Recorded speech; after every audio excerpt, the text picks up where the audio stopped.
when an angry crowd marched toward the Bastille Prison in Paris in July 1789. The issue was not freedom. People were hungry.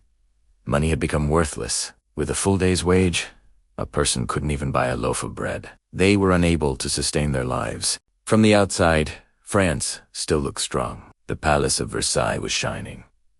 The king appeared powerful. It felt as if nothing would ever end. But this was only an image. The state had already gone bankrupt. The revolution did not begin with ideas, but with pots that would not boil. The guillotine was not invented overnight. It was the result of years of ruthless calculations, a system devoid of justice, and a poor population that had been ignored.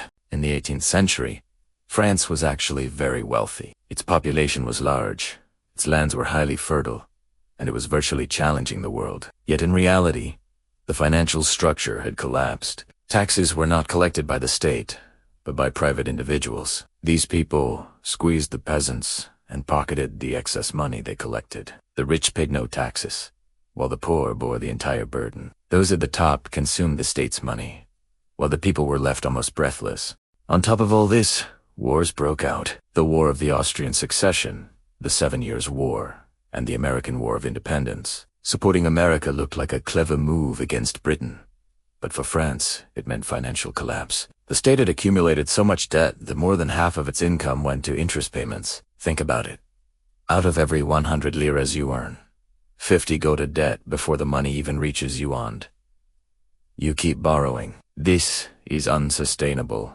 Meanwhile, life for the people became even harder. While the nobility and the church paid no taxes, ordinary people were taxed on everything. Bread made up the majority of a worker's expenses.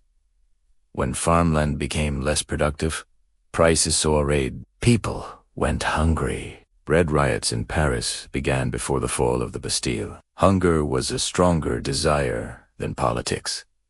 Some ministers who wanted to save the state attempted reforms. They wanted to abolish tax exemptions and cut spending. But the nobility opposed this, and the king was not strong enough to force them. As a result, no one wanted to lend money to the state. Salaries could not be paid. Even soldiers were left penniless. At this point, the king convened the Estates General in 1789, a body that had not met for years. However, instead of resolving the crisis, this meeting triggered the explosion. The people were aware of one thing. This crisis was not a coincidence. This system was built to impoverish them. When they could not make their voices heard, they declared their own assembly.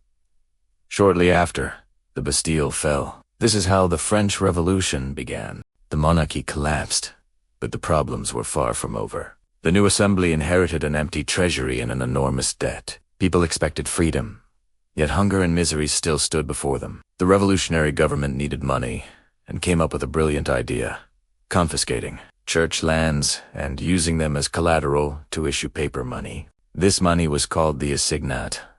At first, hopes rose. It was cailled, the people's money. It was said to be backed by real assets. And at first, it worked. But then the government could not resist. It printed more and more money. Eventually, paper money flooded the market like a torrent. The result was exactly as expected. Inflation. Money rapidly lost its value. People began carrying sacks of money just to buy a loaf of bread. Farmers refused to sell their products. Shopkeepers did not want the money. Foreign countries even printed counterfeit assignats, further sabotaging the system. The government panicked. It began intervening in prices. Scapegoats were created. Labels like hoarder, speculator, and enemy of the people were used. Economic problems snowballed and turned into political violence. From this point on, the guillotine entered the scene. People were not killed for their ideas, but for failing to comply with a collapsed economy. Eventually, the assignat completely collapsed, like the currencies that replaced it. France was exhausted. People no longer wanted promises. They wanted order. It was in this environment that Napoleon Bonaparte emerged. Napoleon was not just a soldier. He understood very well the power of money and order. As soon as he took power, he reorganized the monetary system, established a central bank, and laid the foundations of trust. After years of chaos, the people accepted this, because hunger and uncertainty weighed heavier than freedom. The main lesson to be drawn from this story is this: States do not stand on ideas, but on their monetary systems. If the monetary system collapses, everything collapses. An unjust tax system, unplanned borrowing, and constant money printing can bring down even the strongest regimes. This is not a story unique to the French Revolution. We see the same pattern in Germany, Zimbabwe, the 2008 crisis, and today's inflation debates. Times change, methods change, but the outcomes are strikingly similar. In short, the French Revolution was not only about freedom, it was about bread. It was about debt. It was about money losing its value. And if today we say, we would never make these mistakes, let us not forget this. The rulers of France thought the same thing. If this content offered you a new perspective, please subscribe. There are answers in history. I will show you where to look.